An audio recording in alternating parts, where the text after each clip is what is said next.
Hi friends, welcome to biology for DSC. నేను మీ హర్లీలా.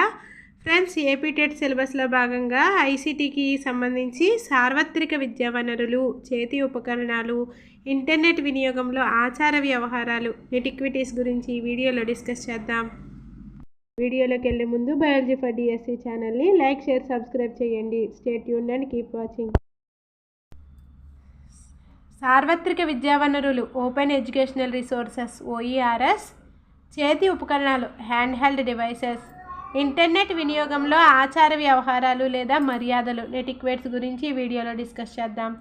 సార్వత్రిక విద్యా వనరులు ఓఈఆర్ఎస్ సన్నివేశాల కల్పన ద్వారా అర్థవంతమైన సమ్మిళిత విద్యను అందించాలి అని ఎన్సీఎఫ్ 2005 చెప్పడం జరిగింది. సన్నివేశాల కల్పన ద్వారా అర్థవంతమైన సమ్మిళిత విద్యను అందించాలి అని ఎన్సీఎఫ్ 2005 చెప్పడం జరిగింది. ఎన్సీఎఫ్ 2005 సన్నివేశాల కల్పన ద్వారా అర్థవంతమైన సమ్మిళిత విద్యను అందించాలి అని చెప్పడం జరిగింది.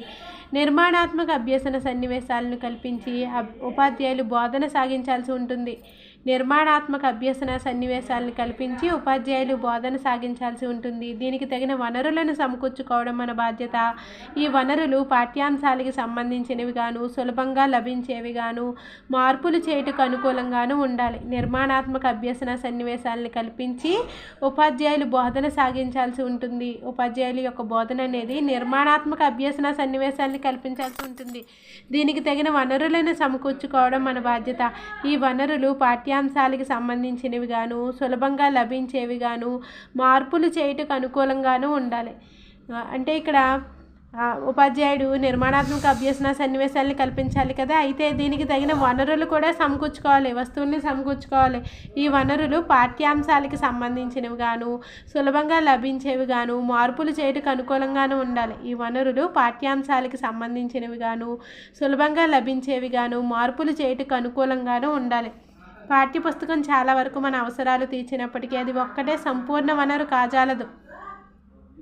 పాఠ్యపుస్తకం చాలా వరకు మన అవసరాలు తీర్చినప్పటికీ అది ఒక్కటే సంపూర్ణ వనరు కాజాలదు. దృశ్య శ్రవణ వనరులు కూడా మనకి బయట కొంతవరకు లభిస్తున్నప్పటికీ అవి ఖర్చుతో కూడుకుని ఉన్నవి. పాఠ్యపుస్తకం చాలా వరకు మన అవసరాలు తీర్చినప్పటికీ అది ఒక్కటే సంపూర్ణ వనరు కాజాలదు. దృశ్య శ్రవణ వనరులు కూడా మనకి బయట కొంతవరకు లభిస్తున్నప్పటికీ అవి ఖర్చుతో కూడుకుని ఉన్నాయి. సార్వత్రిక విద్యా వనరులు అభ్యసన వనరులుగా పిలువబడుతున్నాయి. అసలు ఈ సార్వత్రిక విద్యా వనరులు ఏంటంటే అవి కూడా ఒక అభ్యసన వనరులు. ఓఈఆర్ఎస్, ఓపెన్ ఎడ్యుకేషనల్ రిసోర్సెస్, అభ్యసన వనరులుగా పిలువబడుతున్నాయి. ఇవి ఉచితంగా లభించే డిజిటల్ వనరులు. ఈ సార్వత్రిక విద్యా వనరులు ఏంటంటే ఉచితంగా లభించే డిజిటల్ వనరులు. ఇవి వివిధ రూపాలలో మనకి లభిస్తాయి. టెక్స్ట్, దృశ్య, శ్రవణ రూపాలు కలగలిపి ఉన్న రూపాలలో వీటిని మనం పొందవచ్చు. మనం ఈ సార్వత్రిక విద్యా వనరులను అభ్యసన వనరులుగా పిలువబడుతున్నాయి. ఇవి ఉచితంగా లభించే డిజిటల్ వనరులు. సార్వత్రిక విద్యా వనరులు అంటే ఉచితంగా లభించే డిజిటల్ వనరులు. ఇవి వివిధ రూపాలలో మనకి లభిస్తాయి. టెక్స్ట్, దృశ్య, శ్రవణ రూపాలు కలగలిపి ఉన్న రూపాలలో వీటిని మనం పొందవచ్చు. ఉదాహరణకి కోర్స్ మెటీరియల్, ఈ బుక్స్, సాఫ్ట్వేర్స్ మొదలగినవి. వీటిని టెక్స్ట్, దృశ్య, శ్రవణ రూపాలలో కలగలిపి ఉన్న రూపాలలో మనం వీటిని పొందవచ్చు. ఈ సార్వత్రిక విద్యా వనరులని ఉదాహరణకి కోర్స్ మెటీరియల్, ఈ బుక్స్, సాఫ్ట్వేర్స్ మొదలైనవి. 2001లో వికీపీడియా www.wikipedia.orgతో ప్రపంచవ్యాప్తంగా ఓఈఆర్ఎస్ ప్రారంభమయ్యాయి. 2001లో వికీపీడియా www.wikipedia.orgతో ప్రపంచవ్యాప్తంగా ఈ ఓఈఆర్ఎస్లు అనేవి 2001లో ప్రారంభమయ్యాయి అన్నమాట. వికీపీడియాతో ప్రారంభమయ్యాయి. 2001లో వికీపీడియాతో ప్రారంభమయ్యాయి. ప్రపంచవ్యాప్తంగా ప్రారంభమయ్యాయి 2001లో వికీపీడియాతో. అనంతరం అమెరికాలోని మసాచుసెట్స్ సాంకేతిక సంస్థ MIT, అనంతరం అమెరికాలోని మసాచుసెట్స్ సాంకేతిక సంస్థ అనేక కోర్సులకు సంబంధించిన పాఠ్యాంశాలను ఉచితంగా అందరికీ అందుబాటులోకి తెచ్చింది. ఫస్ట్ ఎప్పుడు 2001లో వికీపీడియాతో ప్రపంచవ్యాప్తంగా ఓఈఆర్ఎస్లు ప్రారంభమయ్యాయి. అనంతరం అమెరికాలోని మసాచుసెట్స్ సాంకేతిక సంస్థ MIT అనేక కోర్సులకు సంబంధించిన పాఠ్యాంశాలను ఉచితంగా అందరికీ అందుబాటులోకి తెచ్చింది. మన దేశంలో కూడా IGNOU, NPTELలు ఎన్నో కోర్సులను ఓఈఆర్ఎస్ ద్వారా నిర్వహిస్తున్నాయి. మన దేశంలో కూడా IGNOU, NPTEL ఇవి ఈ సంస్థలు IGNOU, NPTEL ఎన్నో కోర్సులను OERS ద్వారా నిర్వహిస్తున్నాయి. ఈ OERS యొక్క ప్రయోజనాలు: అభ్యసన వనరులను ఉచితంగా వాడుకోవచ్చు, వాటిని తిరిగి ఎన్నిసార్లైనా వినియోగించుకోవచ్చు. అభ్యసన వనరులను ఉచితంగా వాడుకోవచ్చు, వాటిని తిరిగి ఎన్నిసార్లైనా వినియోగించుకోవచ్చు. వనరులను తగిన మార్పులు చేసుకుంటకు వీలుంటుంది, తమకు అనుగుణంగా సులభంగా మార్చుకుని వినియోగించుకోవచ్చు. వనరులను తగిన మార్పులు చేసుకుంటకు వీలుంటుంది, తమకు అనుగుణంగా సులభంగా మార్చుకుని వినియోగించుకోవచ్చు. ఈ వనరులను ఒకదానితో మరొకటి అనుసంధానించి లేదా కలిపి కొత్త వనరులను సృష్టించుకునే వీలుంది. ఈ OERS వనరులను ఒకదానితో మరొకటి అనుసంధానించి లేదా కలిపి కొత్త వనరులు సృష్టించుకునే వీలుంది. ఇలా సృష్టించిన కొత్త వనరులు తిరిగి అందరికీ అందించే అవకాశం ఉంటుంది. దీనినే 4Rs అంటారు. ఇవి రీయూజ్, రివైజ్, రీమిక్స్, రీడిస్ట్రిబ్యూట్. ఇలా సృష్టించిన కొత్త వనరులు ఉన్నాయి కదా, 2 లేదా 3 కలిపి కొత్త వనరులు సృష్టించాం. ఆ సృష్టించిన వనరులను తిరిగి అందరికీ అందించే అవకాశం ఉంటుంది. దీనినే 4Rs అంటారు. Reuse, revise, remix, redistribute. ఈ 4Rs ఏంటి? Reuse, revise, remix, redistribute. కొన్ని OER వెబ్సైట్లు www.khanaacademy.org. ఇక్కడ ముందుగానే రూపొందించబడిన పాఠ్యాంశాలు లభిస్తాయి. www.khanaacademy.org. ఇక్కడ ముందుగానే రూపొందించబడిన పాఠ్యాంశాలు లభిస్తాయి. www.khanaacademy.org. ఇక్కడ ముందుగానే రూపొందించబడిన పాఠ్యాంశాలు లభిస్తాయి. నెక్స్ట్, ఉచితంగా కోర్సులు లభించే వెబ్సైట్లు. ఉచితంగా కోర్సులు లభించే వెబ్సైట్లు ఏంటి? www.nroer.metastudio.org, www.tessafrica.org, www.coursera.org, www.nptel.iitk.ac.in. ఉచిత కోర్సు మెటీరియల్ కోర్సులు లభించే వెబ్సైట్లు ఇవి. www.nroer.metastudio.org, www.tessafrica.org, www.coursera.org, www.nptel.iitk.ac.in. ఉపాధ్యాయులకు సహకరించే వెబ్సైట్ కర్ణాటక ఎడ్యుకేషన్.org ఇన్ కోయర్ అంటారన్నమాట. ఇది ఉపాధ్యాయులకు సహకరించే వెబ్సైట్ ఇది. www.karnatakaeducation.org.in. భాగస్వాములతో వనరులను సృష్టించి అందించే వెబ్సైట్ www.wikipedia.org. భాగస్వాములతో వనరులను సృష్టించి అందించే వెబ్సైట్ www.wikipedia.org. కొన్ని OERS సాఫ్ట్వేర్లు ఏంటి? PHET simulations, XMind software etcetera. కొన్ని సాఫ్ట్వేర్లు PHET simulations, XMind software etcetera. అసలు ఈ సార్వత్రిక విద్యా వనరులు అంటే ఏంటి? సన్నివేశాల కల్పన ద్వారా అర్థవంతమైన సమ్మిళిత విద్యను అందించాలి అని NCF 2005 చెప్పడం జరిగింది కదా. అయితే ఇక్కడ ఏం చేయాలి? ఉపాధ్యాయుడు నిర్మాణాత్మక అభ్యసన సన్నివేశాలని కల్పించాలి. ఉపాధ్యాయుడు దీనికి తగిన వనరులను సమకూర్చుకోవడం మన బాధ్యత. ఈ వనరులు పాఠ్యాంశాలకు సంబంధించినవి గాను, సులభంగా లభించేవి గాను, మార్పులు చేయటకు అనుకూలంగానూ ఉండాలి. ఈ వనరులు పాఠ్యాంశాలకు సంబంధించి ఉండాలి, సులభంగా లభించేవిగా ఉండాలి, మార్పులు చేయడానికి అనుకూలంగా ఉండాలి. పాఠ్యపుస్తకం చాలా వరకు మన అవసరాలను తీర్చినప్పటికీ అది ఒక్కటే సంపూర్ణ వనరు కాజాలదు. దృశ్య శ్రవణ వనరులు కూడా మన బయటకు కొంతవరకు లభిస్తున్నప్పటికీ అవి ఖర్చుతో కూడుకొని ఉన్నాయి. ఈ సార్వత్రిక విద్యా వనరులు ఎలా పిలువబడుతున్నాయి? అభ్యసన వనరులుగా పిలువబడుతున్నాయి. ఇవి ఉచితంగా లభించే డిజిటల్ వనరులు. ఈ సార్వత్రిక విద్యా వనరులు అనేవి ఉచితంగా లభించే డిజిటల్ వనరులు. ఇవి వివిధ రూపాలలో మనకు లభిస్తాయి. టెక్స్ట్, దృశ్య, శ్రవణ, ఈ 3 రూపాలలోనూ వీటిని మనం పొందవచ్చు అనమాట. ఉదాహరణకి కోర్స్ మెటీరియల్, ఈబుక్స్, సాఫ్ట్వేర్స్ మొదలైనవి. 2001లో వికీపీడియాతో ప్రపంచవ్యాప్తంగా ఈ OERSలు ప్రారంభమయ్యాయి. 2001లో వికీపీడియా www.wikipedia.org తోటి ప్రపంచవ్యాప్తంగా ఈ OERS ప్రారంభమయ్యాయి. అనంతరం అమెరికాలోని మసాచుసెట్స్ సాంకేతిక సంస్థ MIT అనేక కోర్సులకు సంబంధించిన పాఠ్యాంశాలను ఉచితంగా అందరికీ అందుబాటులోకి తీసుకొచ్చింది.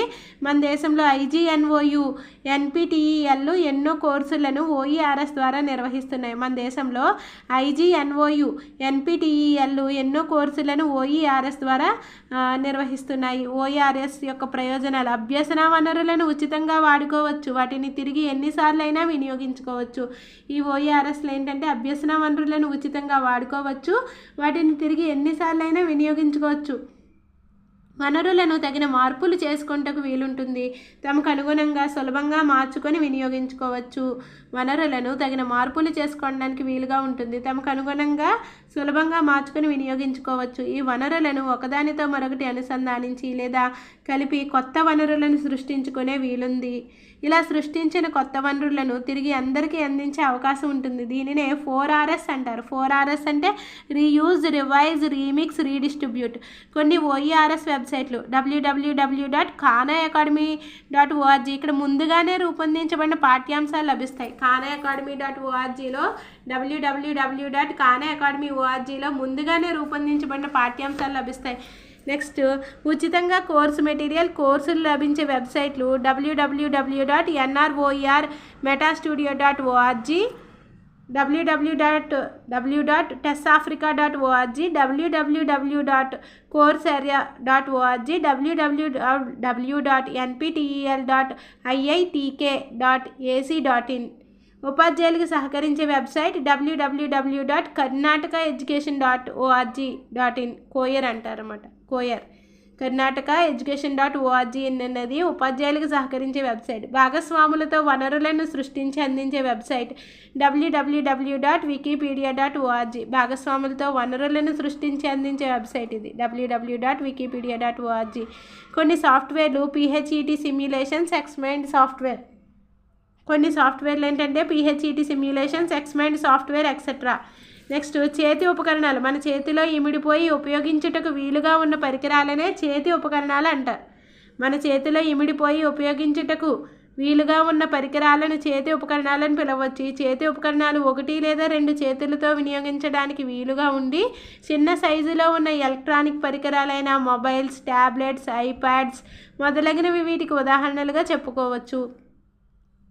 మన చేతిలో ఇమిడిపోయి ఉపయోగించుకోవడానికి వీలుగా ఉన్న పరికరాలనే చేతి ఉపకరణాలనే మనం చేతి ఉపకరణాలని పిలుస్తారనమాట. పరికరాలను చేతిలో ఇమిడిపోయి ఉపయోగించడానికి వీలుగా ఉన్న పరికరాలనే చేతి ఉపకరణాలు అంటారు. ఈ చేతి ఉపకరణాలు ఒకటి లేదా రెండు చేతులతో వినియోగించడానికి వీలుగా ఉండి చిన్న సైజులో ఉన్న ఎలక్ట్రానిక్ పరికరాలైన మొబైల్స్, ట్యాబ్లెట్స్, ఐప్యాడ్స్ మొదలగునవి వీటికి ఉదాహరణలుగా చెప్పవచ్చు. ఈ చేతి ఉపకరణాలు ఏంటి? Mobiles, tablets, iPads. మొదట వీటిని కంప్యూటర్లకు అనుసంధానంగా వాడేందుకు రూపొందించగా ప్రస్తుతం కంప్యూటర్లకు బదులుగా వాడే స్థాయికి తెచ్చే ప్రయత్నాలు జరుగుతున్నాయి. ఫస్ట్ వీటిని ఎందుకు ఉపయోగించారు? కంప్యూటర్లకు అనుసంధానంగా వాడేందుకు రూపొందించారు, కానీ ప్రస్తుతం కంప్యూటర్లకు బదులుగా వాడే స్థాయికి తెచ్చే ప్రయత్నాలు జరుగుతున్నాయి. వీటి ద్వారా సమాచార ప్రసారమే కాకుండా తరగతి గదిలో బోధనకు సులభంగా ఉపయోగించే వీలు ఉంటుంది. ఇంటర్నెట్ వినియోగించి వెబ్ ద్వారా పొందే ప్రయోజనాలన్నింటినీ వీటితో పొందవచ్చు. శక్తివంతమైన బ్యాటరీ, ఎక్కువ స్టోరేజీ, మెమొరీ సామర్థ్యాలు ఉన్నందున చేతి పరికరాలను వీడియో, ఆడియో, మల్టీమీడియా పాఠాలు తరగతి గదిలో అవసరమైనప్పుడు ఉపాధ్యాయులు తమ బోధనలో భాగంగా వినియోగించి అర్థవంతమైన బోధనను నిర్వహించవచ్చు. వరదలు, తుఫానులు, గ్రహాలు, భూభ్రమణం, పరిభ్రమణం, అడవులు, యుద్ధాలు, మానవుని శరీర నిర్మాణము, భాగాలు మొదలైన పాఠ్యాంశాలకు తగిన వీడియోలను ఉపయోగించి బోధించవచ్చు. మన చేతిలో ఇమిడిపోయి ఉపయోగించడానికి వీలుగా ఉన్న పరికరాలనే చేతి ఉపకరణాలని పిలవచ్చు. ఈ చేతి ఉపకరణాలు ఒకటి లేదా రెండు చేతులతో వినియోగించుకోవడానికి వీలుగా ఉండి చిన్న సైజులో ఉన్న ఎలక్ట్రానిక్ పరికరాలైన మొబైల్స్, ట్యాబ్లెట్స్, ఐప్యాడ్స్ వంటివి చేతి ఉపకరణాలకు ఉదాహరణలు. మొదట వీటిని కంప్యూటర్లకు అనుసంధానంగా వాడేందుకు రూపొందించగా ప్రస్తుతం కంప్యూటర్లకు బదులుగా వాడే స్థాయికి తెచ్చే ప్రయత్నాలు జరుగుతున్నాయి. వీటి ద్వారా సమాచార ప్రసారమే కాకుండా సమాచార ప్రసారమే కాకుండా తరగతి గదిలో బోధనకు సులభంగా వినియోగించే వీలుంది. ఇంటర్నెట్ వినియోగించి వెబ్ ద్వారా పొందే ప్రయోజనాలన్నింటినీ వీటితో పొందవచ్చు. శక్తివంతమైన బ్యాటరీ, ఎక్కువ స్టోరేజీ, మెమొరీ సామర్థ్యాలు ఉన్నందున చేతి పరికరాలను వీడియో, ఆడియో, మల్టీమీడియా పాఠాలు తరగతి గదిలో అవసరమైనప్పుడు ఉపాధ్యాయులు తమ బోధనలో భాగంగా వినియోగించి అర్థవంతమైన బోధనను నిర్వహించవచ్చు. నెక్స్ట్ వరదలు, తుఫానులు, గ్రహాలు, భూభ్రమణం, పరిభ్రమణం, అడవులు, యుద్ధాలు, మానవుని శరీర నిర్మాణము, భాగాలు మొదలైన పాఠ్యాంశాలకు తగిన వీడియోలను ఉపయోగించి బోధించవచ్చు. వరదలు, తుఫాన్లు, గ్రహాలు, భూభ్రమణం, పరిభ్రమణం, అడవులు, యుద్ధాలు, మానవుని శరీర నిర్మాణము, భాగాలు మొదలైన పాఠ్యాంశాలకి తగిన వీడియోలను ఉపయోగించి బోధించవచ్చు ఈ చేతి ఉపకరణాలను ఉపయోగించి.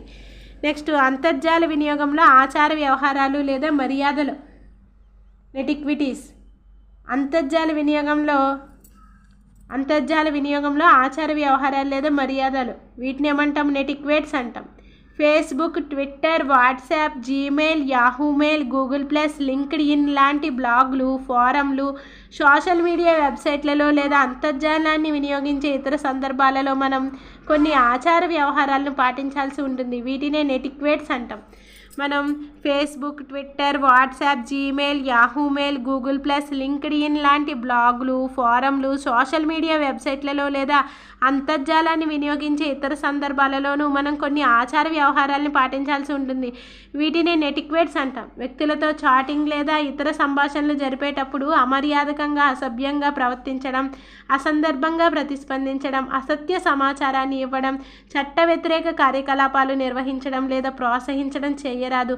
ఇతరులు వ్యక్తిగత సమాచారాన్ని బహిర్గతపరచడం, సమాచారాన్ని దొంగిలించడం, అనుమతి లేకుండా ఫోటోలు, సాఫ్ట్వేర్లు, సమాచారం వంటివి వాడడం చేస్తే సైబర్ చట్ట పరిధిలో చర్యలు తీసుకోబడతాయి. వ్యక్తులతో చాటింగ్ లేదా ఇతర సంభాషణలు జరిపేటప్పుడు అమర్యాదకరంగా, అసభ్యంగా ప్రవర్తించడం, అసందర్భంగా ప్రతిస్పందించడం, అసత్య సమాచారాన్ని ఇవ్వడం, చట్ట వ్యతిరేక కార్యకలాపాలు నిర్వహించడం లేదా ప్రోత్సహించడం చేయరాదు.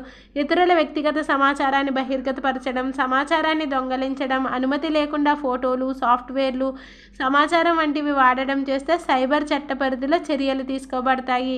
ఇంటర్నెట్ వినియోగంలో చెప్పాల్సిన అంశాన్ని క్లుప్తంగా చెప్పడం, ఇతరుల పట్ల గౌరవ భావంతో మసలడం, సరైన సమాచారం అని నిర్ధారించుకున్న తర్వాతనే దానిని ఇతరులకు పంపడం, ఇతరుల ఏకాంతాన్ని గౌరవించడం, భాషను సరళంగా ఉపయోగించడం మొదలగు మర్యాదలను పాటించాల్సి ఉంటుంది. విలువలేని సమాచారము అందరికీ పంపడం లేదా వాటికి అనవసరంగా ప్రతిస్పందించడం చేయరాదు. మనం పంపే ప్రతి అంశానికి ఒక హెడ్డింగ్ లేదా విషయం క్లుప్తంగా ఉండేలా చూడాలి.